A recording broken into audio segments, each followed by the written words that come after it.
Hello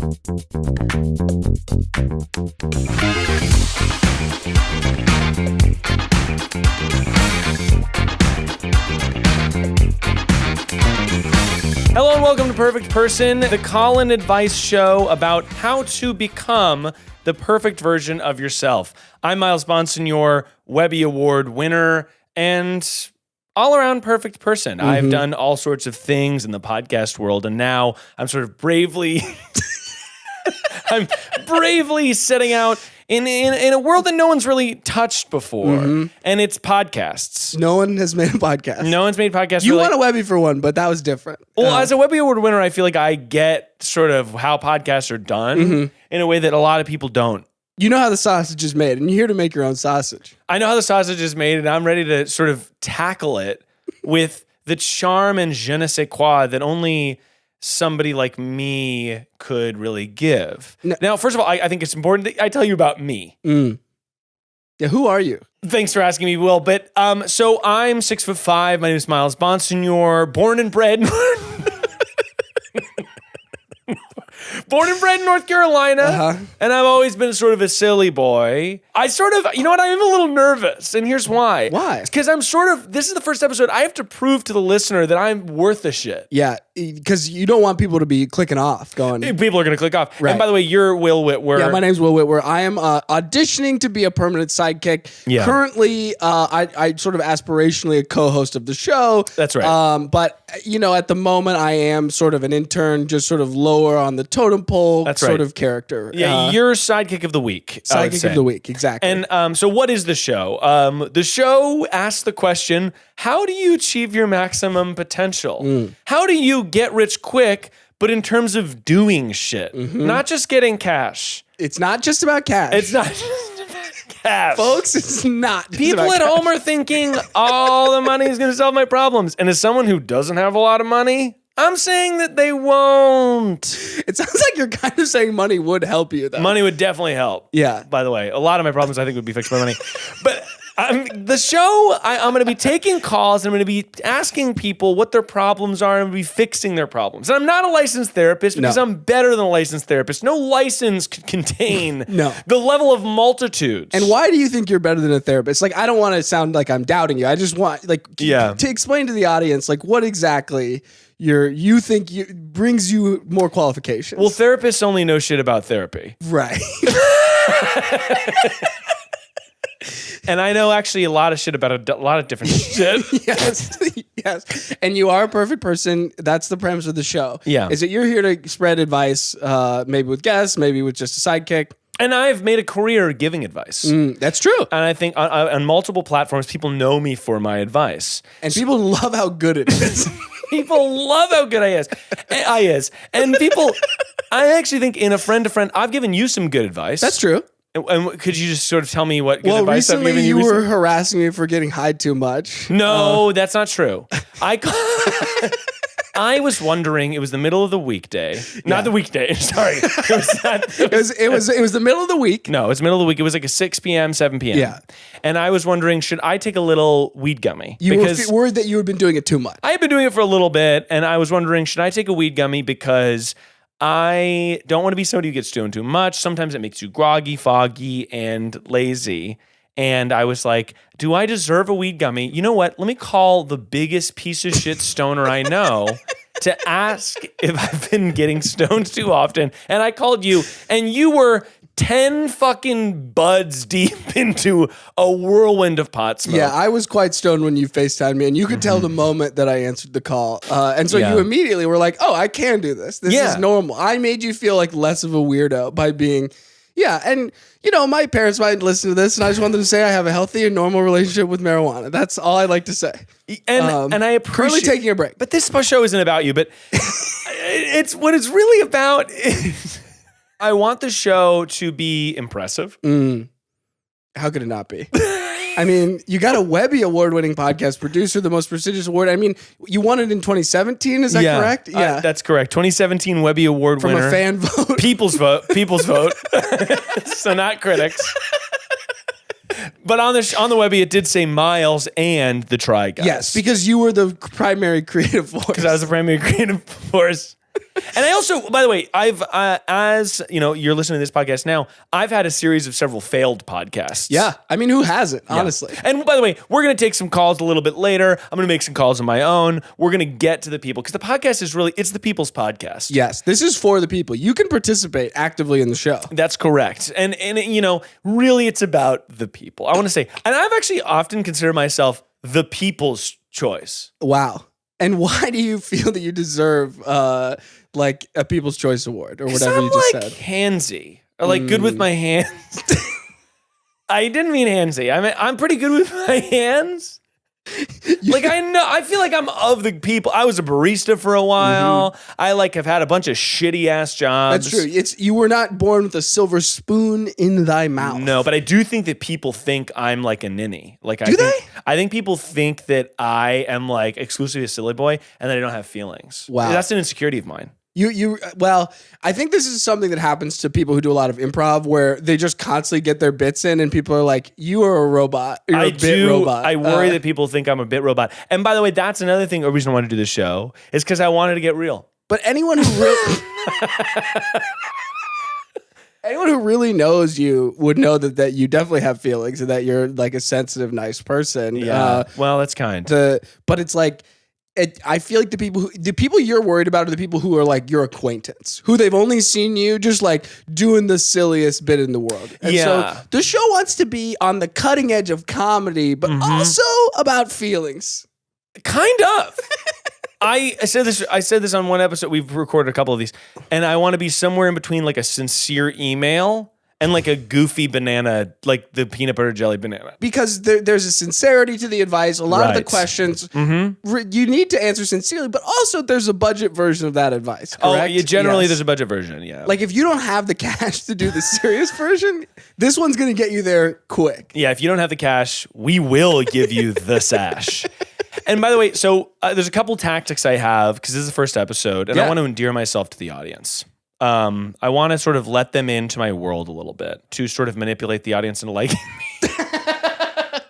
Yeah. Well, obviously you have to seem relatable and, you know, embarrassing stories get you there, you know, because you're a perfect person, but you've had your own travails, you know. I've had problems. Yeah. I've had problems. I'm not just some tall guy who's been able to kiss everybody. Okay. I've had issues. And I'm also married, which makes me arguably the best at love. I mean, honestly, yeah. Yeah. I feel like you do have good relationship advice on the real because you're happily married. And when was the last time you dicked somebody down? I don't want to talk about that. No, but I actually am curious. Recently. I did recently. How recently? Fairly recently. In the last week? No, not in the last week. You were having sex last Look, I don't need to get into it, but I have had sex recently. I am sexually active, but I'm also single. And I think people are going to be wondering also why I keep you around. Yeah, absolutely. Or any sidekick. Yeah. And I think it's because anyone can grow and learn. And you're somebody I think who could use some improvement. Sure. You think of me as a project. And you're one of my best friends. Well, what I would say is like, you know how it is where like, if you're inspired by art, it's hard to be inspired by good art because sometimes it's so good that you're like, what could I do that's better than that? Sometimes you see a bad movie and you're like, oh, I could do better than that. I feel like that's sort of what I am to you is like, you're a project. You could use some work. Yeah. And I feel capable of getting you there. Because nothing's funnier to me than you floundering. It's one of my favorite things is to watch you. By the way, you came in today. That's true. And you were covered in shrimp scampi. Well, yes. And I noticed it immediately. I said, "Are you wearing that?" This is the first episode. Like 4 times. This is the first episode of my new show. And you were like, "Yeah, I'm definitely going to wear this." I got shrimp scampi. I mean, all I'm not over your size. You're 6'5", like you said in your intro, which was an important factoid. Like I can't wear a shirt of yours. I also forgot that there's video. You can watch us on YouTube, of course. That's right. You can watch us on YouTube. You can watch.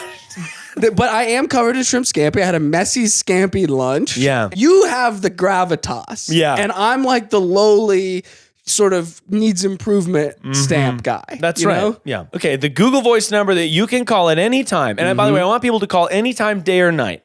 Yeah. And I'm not going to always answer. No. But I'm always, you can leave a voicemail, you can text, you can do whatever you want. If you have a problem and it's interesting, be specific and I will try to get to the bottom of it. And sometimes I'll give you a call back. Sometimes you're going to get an aggressive call back you're not ready for. You're going to be in the middle of family dinner, right? And we're going to call you and say, hey, you're this perfect person. That's right. Your boss, he's a killer.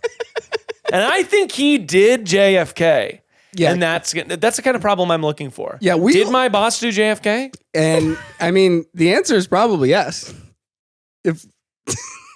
Anyway, the number you can call is 424-284-9614. That's 424-284-9614. Does it spell anything fun? I really wish it did, Will. Okay, because when I had a podcast, we also had a Google Voice number, and it did actually spell something fun. What was it, like 1-800-FART or something? Yeah, it was something really funny. Something super funny, like 1-800-FART. Now, the first person I want to call and just see what she thinks that I'm going to bring to the podcast is my lovely wife, Sarah. Mm-hmm.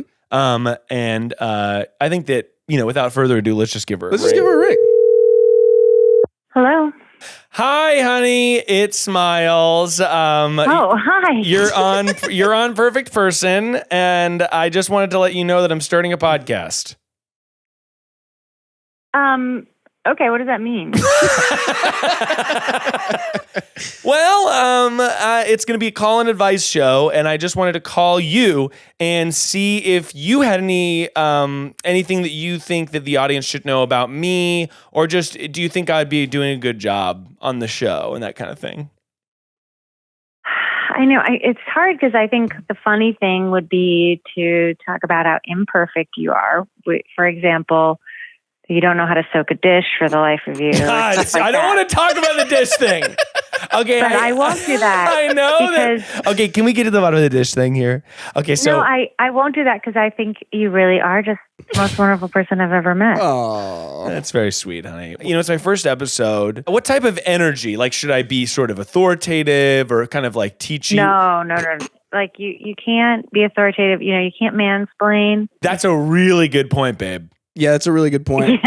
Yeah, babe. Very good point, babe. As my mother, the therapist, says, the person asking advice already knows the answer. You just have to help them get to it. Oh, I love that. Oh, I would also say counterpoint. Sometimes men are just explaining, and it's not mansplaining. Hey, Will, that's my wife you're talking to. Okay. Don't you dare. Honestly, I appreciate you explaining that to me, Will. Honey, I hadn't thought about that. Honey, I've got this. Don't worry. I'll protect your honor here. Will, shut the hell up. Okay, we'll talk anymore. Yeah, okay. So, Sarah, do you have any, my wife, Sarah, do you have any problems that you need solving that we can kind of help out as the first real question that we're solving on the show? Like, are you wanting big existential issues, or are you looking for more, something easy, a softball? Yeah, probably a softball would be really nice. Probably a softball, just because it's the first one. I want to really show that, like, this is what the show's about. This is what the show's about. And look how good he did it. Oh, like, look how good he solved the question. Mm-hmm. And, like, even though, so really a softball would be good. All right. When I'm in an argument with someone unnamed. Okay, so it sounds like it's me. It sounds like it's me, but go on. Mm-hmm. And I just am getting too upset. Yeah. I need to take a break. Mm-hmm. But they want to solve it right away. Yeah. That's right. Mm-hmm. They want to mansplain. They want not mansplain. I think they get frustrated and they want our fight to be solved. But sometimes I get too heated, Will. I get hot. Mm-hmm. Oh, yeah, I believe it. And so I got to take a break, but I have to communicate. How do I communicate to this unnamed person that I need sometimes to, like, take a break and I can't solve the answer right away? You know what I mean? I've got just the answer for you, Sarah. Okay. And I'm so glad that you brought this question to my attention. You're going to say, you're going to look at them, this partner of yours. Whoever it is. Yeah. Or whoever it is, whoever the random fucking... Yeah, whoever, some beefy guy named Jeremy. Yeah. And you're going to say, I don't want to fart right now. Because that's going to break the tension. That's going to be a cute little aside between two people that's going to break the tension. Mm-hmm. And it's really going to bring home the silliness that brought you together. I don't want to fart right now. I don't want to fart right now. I love this idea.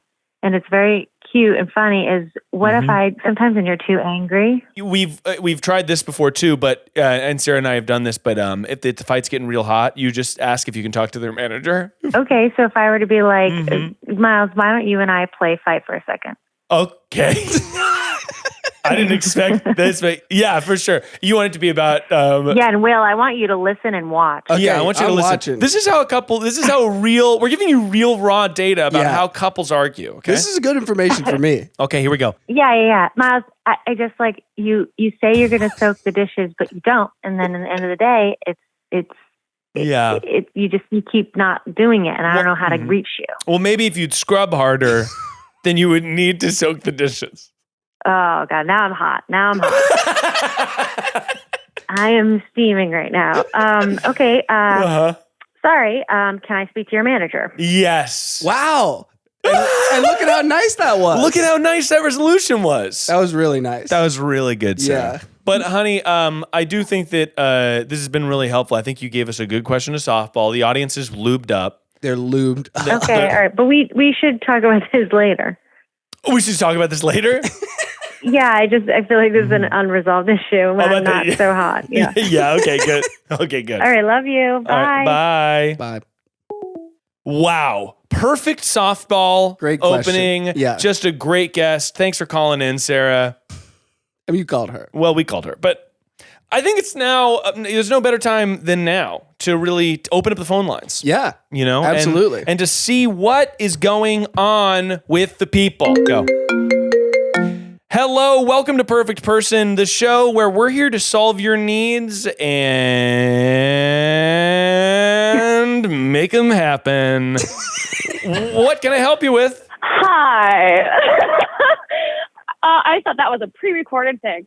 Anyways. Nope, it's me, Miles Bonsignore, and I'm here to help. I'm here to help you out. What's your name and where you're calling from? My name is Valerie, they, them pronouns, and I'm calling from New York City. Valerie from New York City. How you doing, Val? Are you a Val or are you a Valerie? Is it okay if we say Valerie or if we say Val? Listen, you can call me whatever the fuck you want. Okay, great. All right, Vi. Now, Valerie, what problem do you need solving today? Well, I have a girl problem. Just to give you context, we are two white straighties, and we're going to sort of attack your girl problem with the ferocity of a hungry bear. Yes. Let's hear it, Val.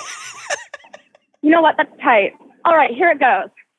So I have a crush on a castmate, and I've really fucking embarrassed myself so many times, and I don't know how she doesn't know that I'm low-key in love with her. How do I calm down, and how do I ask her out? You called the right place, Valerie. Well, first of all, what is the name that you would like us to refer to your crush as? Yeah, make up a fake one. Yeah, make up a fake one so you don't sort of dox this person. Poor Mindy. Mindy? Okay, so and what is the production that you and Mindy are in? Because I'm a thespian. and I've always said that. Yeah, and you've always said that. Yeah. We are doing Rent off-Broadway at Cedar Row. Oh, wow. You're doing Rent off-Broadway? Valerie, that's so fucking cool. That's so sick. 525,600 minutes. Miles actually really knows the show. Yeah. I love Rent. I love the show. I love the theater. And honestly, man, I miss the theater, Valerie. But so, Valerie, you've had a crush on Mindy. And Valerie, what role are you playing? I am Mark's mother and a junkie. Mark's mother / junkie. Great. Excellent. And what role is Mindy? She's Roger's mother and also a junkie. Roger's mother / junkie. And so, Valerie, here's my big question. What's your flirting style? Wow. And why do you feel like you've humiliated yourself in front of Mindy so far? Okay, so listen. She's also the Seasons of Love soloist. I think that was a genuine reaction. That was a genuine gasp from me because I just was so amped about that. Okay, I see. I can Miles, she is so good. I can get the appeal. Nothing is more attractive than talent. 100%. For sure. Absolutely. That's absolutely correct. She starts singing and it's the first time we've heard it. And I fucking can't remember my part anymore. I'm just staring at her, right? Yeah. So then afterwards, she turns to me and she just looks at me, and I didn't know what to say. And so instead of saying oh my God, that was great, or good job, I was that was hot. You said that was hot? that was hot. And then later we were like, I mean, I don't know if this is like PG or whatnot, but we were like smoking a joint at Union Square. First of all, you're allowed to talk about. First of all, you're allowed to talk about pot. We actually started the episode talking about how Will smokes too much pot. So I'm taking a break from smoking by myself right now. And to my parents, I have a normal relationship with weed. You don't have to worry about it. Yeah, that's right, Valerie. We don't want Will's parents to be upset. We really don't. So we were smoking a joint, and I looked at her, and I was just like, I was like, you're so fucking gorgeous. Your face looks like if the moon was cut in half and like it's curved. That's what your face looks like. So you wrote her a poem, basically. Oh my gosh, that's poetic. Yeah, that's poetry. That's poetry. Now, after you said this, did you say this super confidently, or was it sort of like were you like looking at your feet? You're and like mumbling. You're like for real the moon, actually, or was it? Like, no, I was. It was high. It was 4 a.m. I was looking her in the face, and then I looked at her and I was like, "You're so beautiful." I sent your Instagram page to my best friend and told her how beautiful you are. Okay. Oh, wow. So you put all your cards on the table, kind of. Yeah, you're a down bad big time. Yes. And how did she react? Did she laugh? Did she smile? Did she just ignore it? Oh, she smiled. She was like, "Thank you so much. I love the moon." Okay, so all right, I love the moon. Who does love the moon? It seems like Mindy's a little bit down, but here's the next thing I'll ask. Now, have you had any other moments of flirtation since that happened? Every goddamn day. Okay, so here's what you got to do. And this is a pro tip of mine. This is a dating life hack / get rich quick scheme / get kissed. I think get kissed rich scream. I was going to say the R-rated version of it. Shut up, Will. Get kissed quick scheme. That's a coined freaking term. That's good. I like that. So, and before you interrupt, I just coined a term that I think is $1 billion term. Yeah. Get kissed quick scheme. We could rename the podcast that. Maybe we rename the podcast. Start the intro over. But here's the thing, Valerie. Here's the get kissed quick scheme. You're going to go up to Mindy and you're going to say, "Hey, I'm going to this bar later. You should totally come by." I wish you could see Miles' facial expressions. He's crossing his legs. He's looking me right in the eyes. I'm seducing Will in my own home that I share with my wife. You're going to want, and here's why. And here's why, Valerie, because there's nothing cooler. This is not a date ask. Mindy's not going to be like, "Valerie asked me on a date." You are positing that the parties, wherever you're at, and Mindy can show up to the party, but either freaking way, the party's going to be plopping, and you're going to be hopping on a good time. Yeah, I think that's good advice because it's like it's low pressure. Like maybe you're saying like, "I'm going to go to this bar." Like there will be other people there. It won't just be you. Right, but Mindy's imagining you freaking twerked up post-show with a whiskey cocktail, and that's the epitome of cool. And you're not saying you have to, "Hey, do this thing with me," or like, "Hey, I'm going to be at this place." You're not asking Mindy for permission. No. You're telling Mindy that you're hot and you're ready to go. Hot and ready to go. Yeah. Tight. Yeah, you're like one of the hot dogs at a 7-Eleven.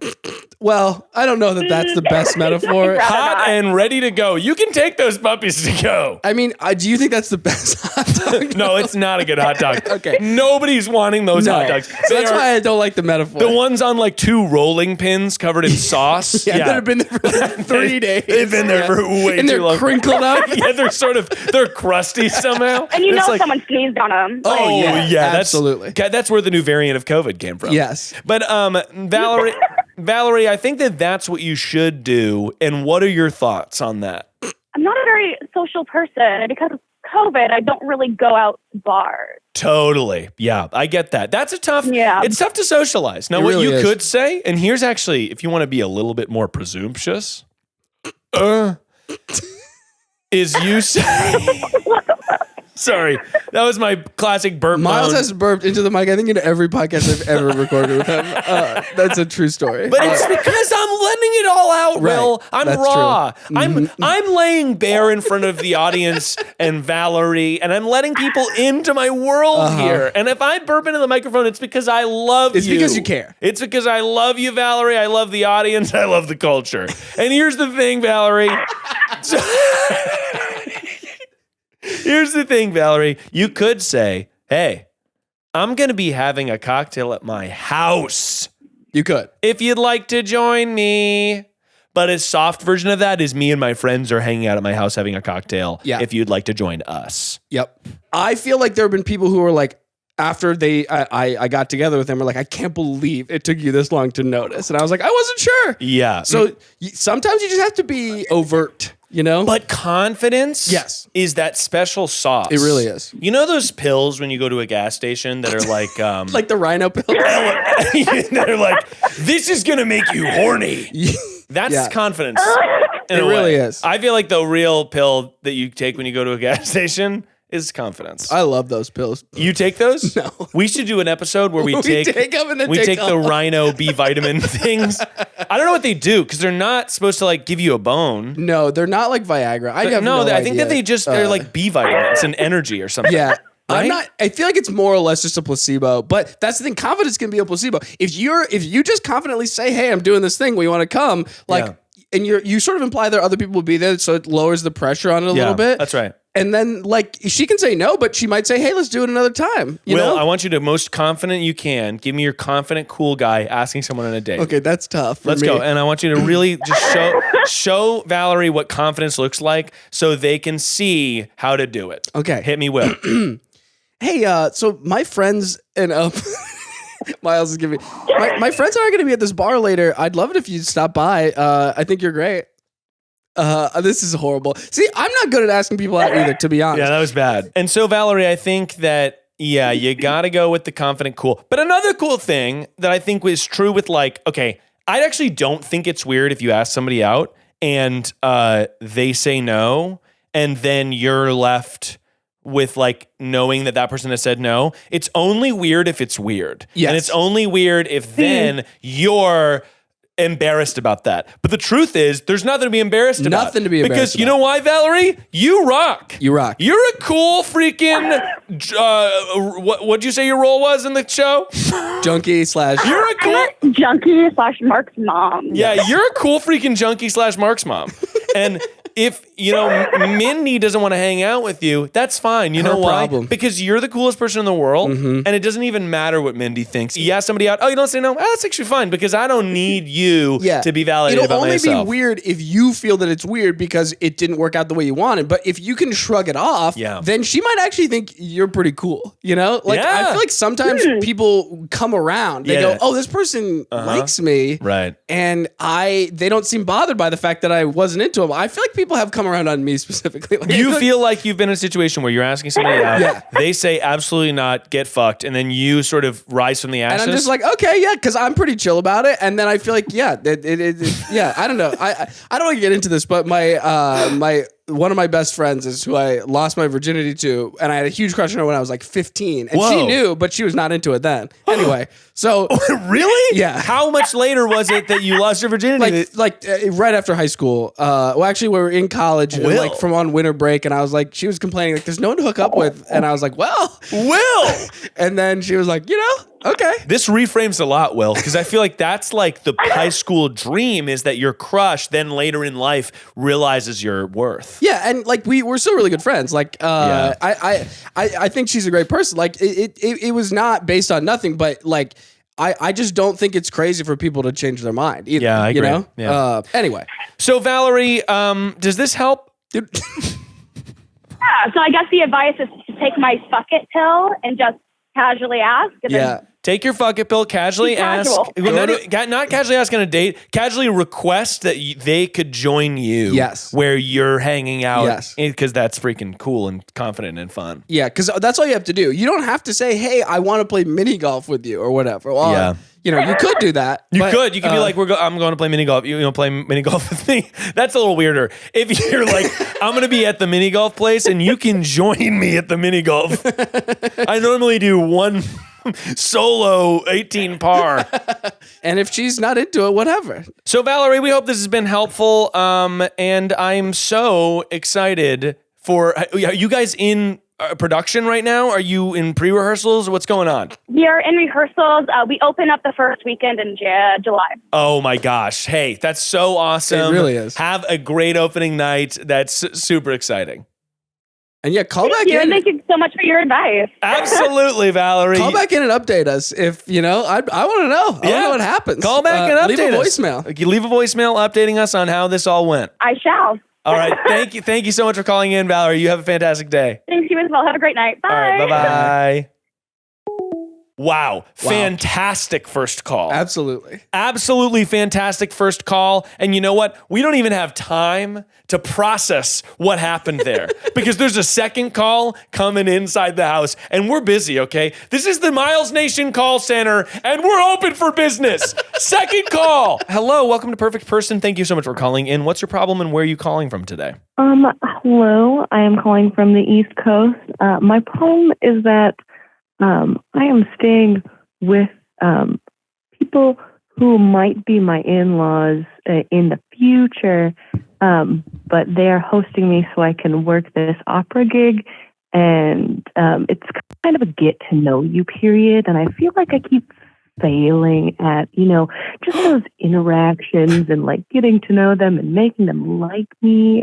Are you there right now?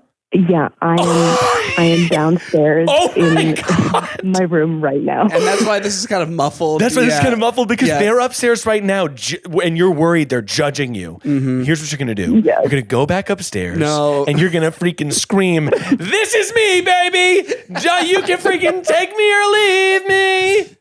I don't do that, but I love that idea. Yeah, don't do that part. But so here's a couple questions. One, what is your name or what would you like us to call you? Yes. My name is Emily. Emily. Okay, so Emily, how long have you been dating your partner? Like 2 years now. Gotcha. Okay. You guys, we just moved in together before I started this opera gig. Like moved in, then he dropped me off at the airport to come here. Gotcha. Okay. So so how long have you been spending time with these new in-laws? Like how well? Well, they're not in-laws yet. They're potential in-laws. These prospective partners' parents. So I met them last summer. We went, we kind of did the These Are My Parents tour. These Are My Parents tour. Hey man, that band, every band goes on. I love when These Are My Parents go on tour. It's my favorite. How did that go? Did you feel good about that meeting and are now having doubts, or did you have doubts then too? Well, so we were together the whole time on the Parents tour in the summer last year.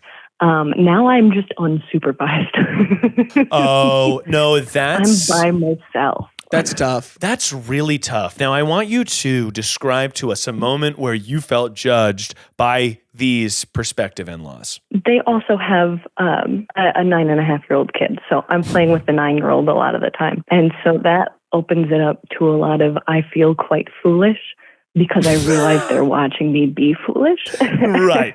Yeah, but you're just being silly with the 9-year-old. But you're just being silly. You're probably like, playing with toys, having fun, being like, wow, like I'm a little dinosaur. Yeah. And then you look over and the parents are sort of like, what the fuck is going on over there? So here's an example. The other day we were out on a walk and there was a fountain and the 9-year-old was like, "Oh, come here, look at this." He was pulling a prank. He was getting me close to the water to splash me. And I was just going to splash him right back. But immediately they hopped on him and were like, "That is unacceptable. We need to be respectful. We are out in public. That is not appropriate." And I was just like slowly wiping my hands off. Oh, because you had already dunked your hand? You're like almost about to splash? Yeah, no. Mm-hmm. Okay, gotcha. And so do you think that they noticed that your hand was wet? It was probably pretty hard not to, as I did just wipe it on my clothes. And we kept walking around. So it sounds like from that example, at least, it sounds like the issue is that like you are trying to be silly and they want their son to be like more grown up than he is or something. Like, maybe. So that's your worry anyways. Oh, for sure. I would agree with that a lot. And so then, and when we're playing video games, the 9-year-old, rage quits Mario Kart within the first 10 minutes. Yeah, adorable, sure. And then it's a lecture, and I'm like, we got to let him rage quit. Yeah. He doesn't know how to handle this yet. No, for sure. Have him walk through the rage quit, and we'll get back to Mario Kart soon.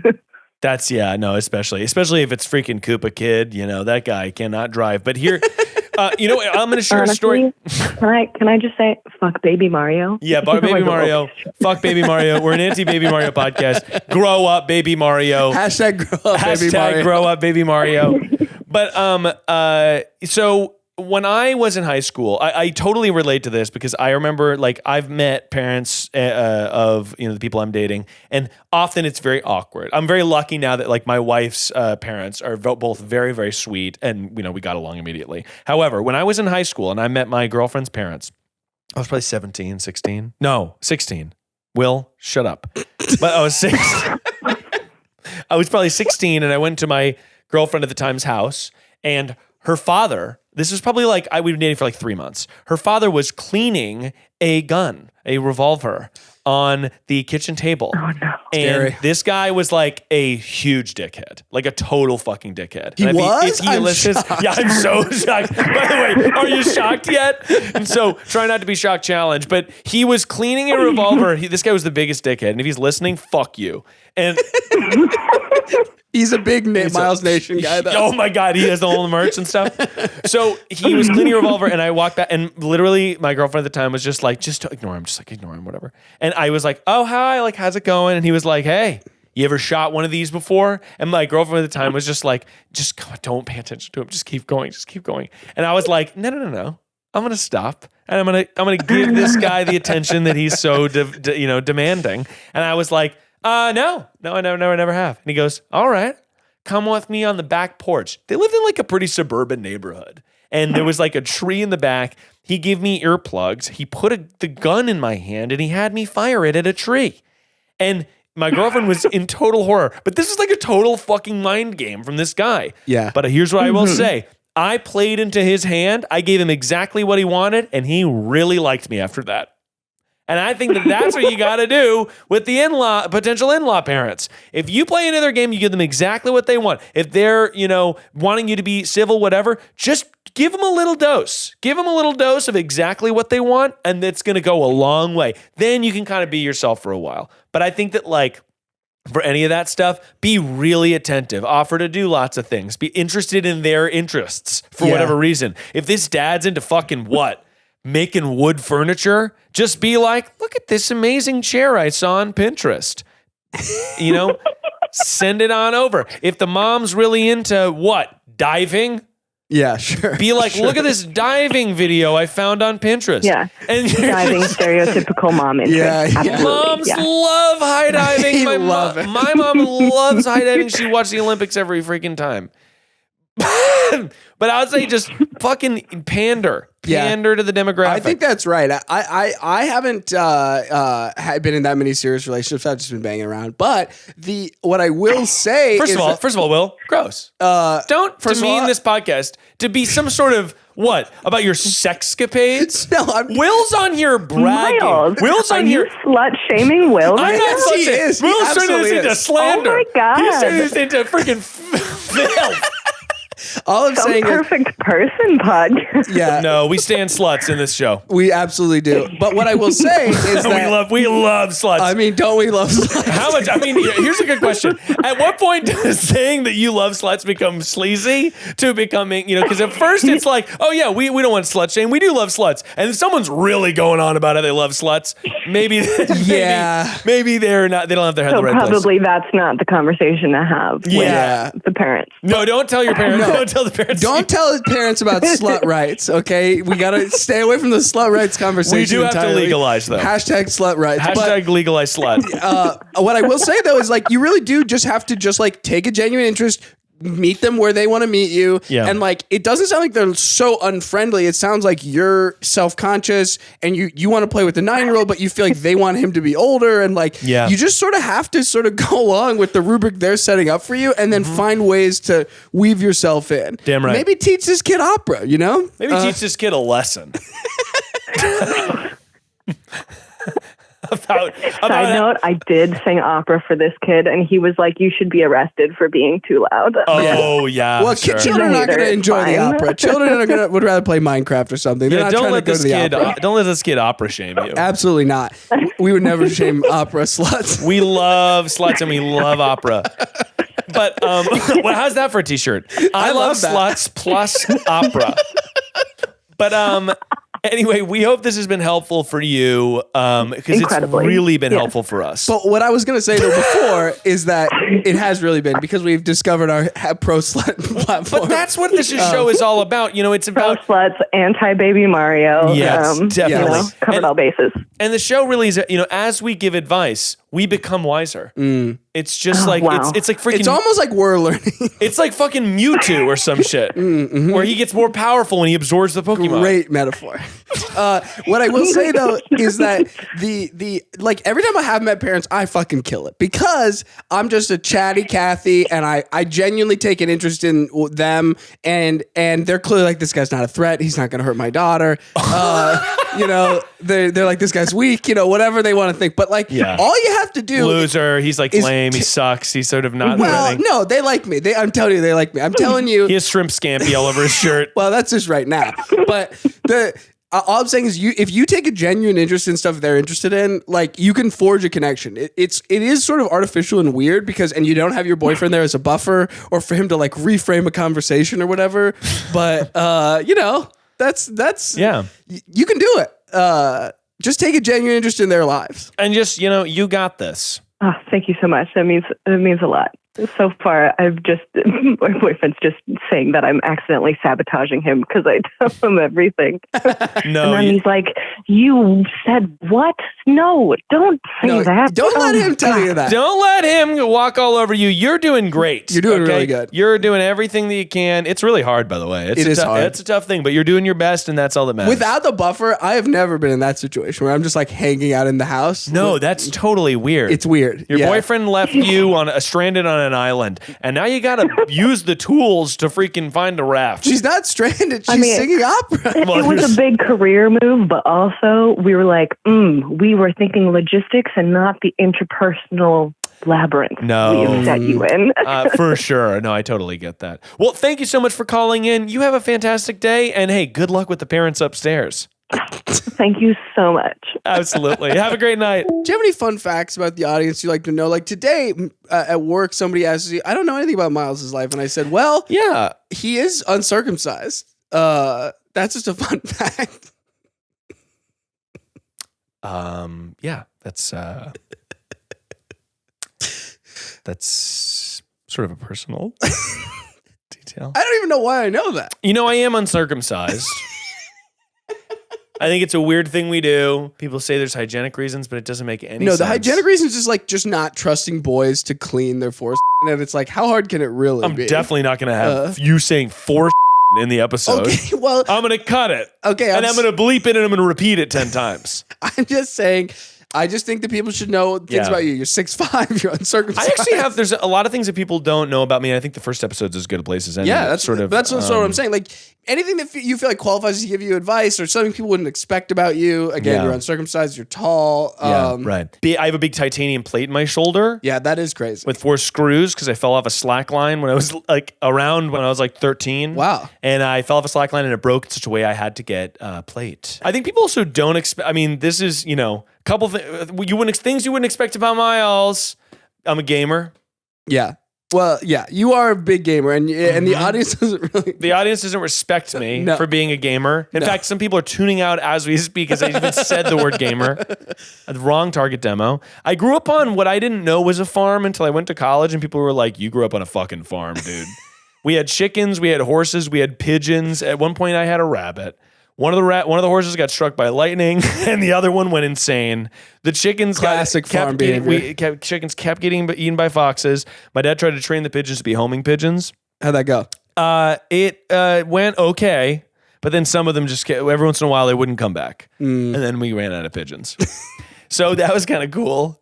What else? My dad built my house. I went to a Quaker high school / elementary school / middle school.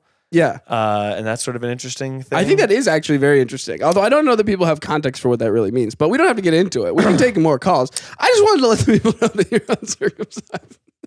You wanted people to know that I'm uncircumcised. And I'm glad you bring that up, Will. I'm glad that the people now know that I'm uncircumcised. I feel like they should know. They should definitely know. The funniest part about it to me is that Devin was like, I don't know anything about Miles. And the first thing I said was, well, he's uncircumcised. You said that? I'm sorry. You said that? At work today, yeah. You said that at work in front of our coworkers, in front of Devin? Sweet and Alexandria. Devin? You told Alexandria Jack that I was in front of Jack. He's barely fucking 18. And Alexandria was like, it's fine, but now I'm picturing it. And she was like horrified. And it's like, listen. You told our sweet female coworkers yeah, because Devin's that I was uncircumcised? Well, it's the first immediate fact I thought of. What a personal detail. I know. What a fucking sabotaging personal detail. The thing is, it doesn't matter because it's like I'm the weirdo for saying it. It's not weird to be uncircumcised. It's weird for me to say it to them. I'm going to tell your little dirty secrets. What secrets do you even know? I know all sorts of stuff. Like what? I know about this one. Miles is referencing a sexual escapade. Yeah, we will not go into. But trust me, I'll fucking leak your. You think that I won't leak your personal little details online? I don't think you could. I'm an open book. Come at me. Oh, actually, you know what? There was a voicemail I wanted to play as well. So we get voicemails, we get text messages, and there was a voicemail I wanted to play because I wanted to again sort of dive into the emotional heart and center of the show. Yeah. Let's go. Let me play the voicemail here. All right, so here's a little bit of a deeper question. It's a little, let's listen to it. Here we go. Hi. I love the voicemail, by the way. So this is kind of a deeper question, but I've been struggling with personal confidence after I lost a really close friend of mine. And, I've been going through a tough time, and I love watching y'all videos, listening to y'all podcasts, everything. So I guess I'm just wondering for myself, what kind of advice you can give me when you need to build confidence and remember who the fuck you really are, build your confidence back up and push through it even when you don't. I hope you answer and have a good day, y'all. This is actually a question that I wanted to answer specifically on the first episode. Yeah. Because I also think that this is another thing people don't necessarily know about me. Yeah. And it's sort of a thing that kind of, I find, defines a lot of what I do. But when I was like 17, my brother died. Yeah. And so a lot of the silliness I often found, and also this caller, like they're looking for ways to like be confident, how to like find themselves after like a big loss. Yeah. I find that so much of what I do is defined by me at a very young age, knowing that like you don't really know what's going to happen to you. And so you might as well be as silly as possible and like live the life that you want to right now and not really care about what people think and be big and silly because nothing really matters. And like ultimately like the stuff that people worry about, like, for personal confidence wise, like I remember when that happened to me and I'm 17, everyone, like I had a friend who was like, I have a crush on this kid in my class. And I was just like, that problem is so crazy to me. Like, why are you talking to me about this? Because like, I just was obviously dealing with like big grief feelings at that time. And I'm sure that there's an episode where I'll dive deeper into that because I think it's like something that I think about a lot. And I also I had a very close friend of mine pass away during the pandemic and stuff. So grief's something that I think about a lot, but I also think about how grief and like being a very silly, exuberant guy and in the ways that I am are so intertwined. Totally. I mean, it honestly makes a lot of sense to me. Yeah. Like, I don't know if the audience is going, oh, I get it now. But it's like there's some level of like you went through a really hard time and you came out of it and embraced the silly side instead of getting bitter or instead of like kind of losing faith in the world. Like, you know, you might still not feel that faith all the times, but there's like, you went through something really awful, and you miss somebody who's gone and they're not coming back. But at the same time, like, that makes the silliness more important. Yeah, right? No, 100%. My grief feelings, I think that I have, like, there's two universes. One where I'm like, I take that and I isolate with myself and I feel alone. Yes. But to me, it's actually opened me up to, also, especially like at our age now, like I'm 28, people now are dealing with feelings that I have been very comfortable with. Totally. Since I was like 17. Yeah. So like, I think also it has opened me up to realize that everyone has hard stuff. Yeah. Whether it's, you know, feeling rejected from people, feeling lonely, whatever, there is that sense that permeates and everyone really has that relatability. It is hard. You're going to change. Yeah. You know, when you go through a big loss. Right. But there's no reason to go onto the like, well, there might be reasons, but you have to try to find the good stuff still, you know? Like, it sounds too easy when I say it. I feel like I haven't really... Yeah, you loser? No. No, but I think that it's also like, I obviously still have nights where I, stare out the window and feel wistful. Of course. And that's like sort of part of being a fully fledged person. Yeah, no, I think you have to just find things you love and like really devote yourself to them and people you love. I got a way to build confidence, I can tell you right now. Yeah. Fucking fake it. Yeah. Fully fake it. Fucking fake it. In college, all the time I was faking. That shit I was talking about earlier where I was like, just pretend that you're going to be at the bar and you're like, I'm going. Fully faked. But then when it works, it is real. Yep. You fucking put all your chips on black. Your confidence is a game where you're literally just being like, hey, what if I was confident? Yep. And if it fucks up, it's bad. And it's so humiliating. But like, I've definitely been there where you're like, hey, what's up? We should get a drink sometime. No. Get out of here, okay, loser. I'm going to fuck off forever, actually. Yes, yeah, I'm going to have a really bad day. Yeah, I'm going to have a really...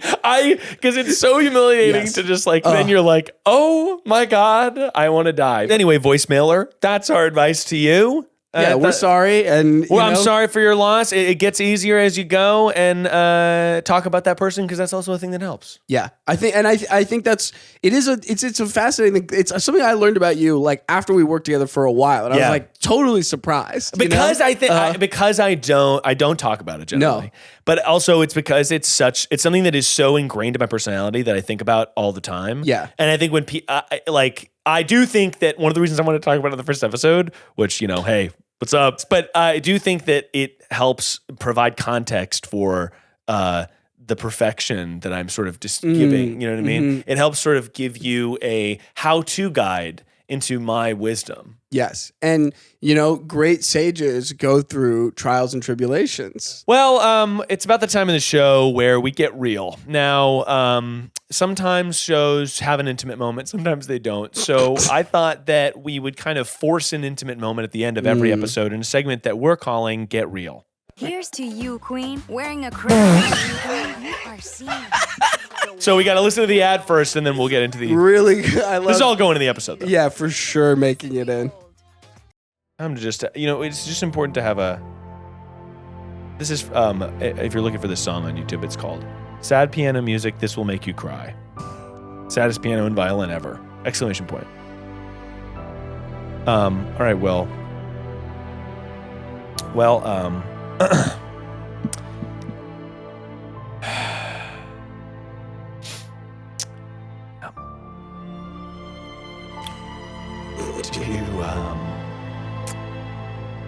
was the last time you cried? The last time I cried was at my good friend's wedding that I just went to during his vows. He gave his speech was all about time and about how time fucks him up, to quote him. And he basically said what he basically pledged. He's like, I'm going to make one simple vow to spend as many seconds as I can with you. And I was crying. It was very beautiful. Yeah. The music's so loud. It's too loud. So, yeah.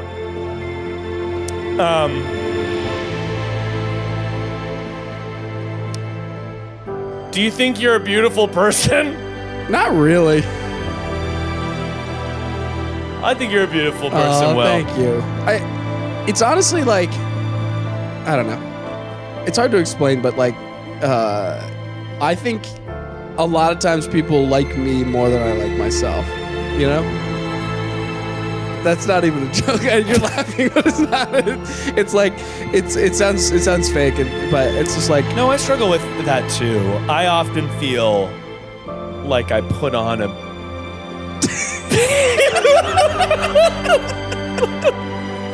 I often feel like I put on a mask when the real me is right here.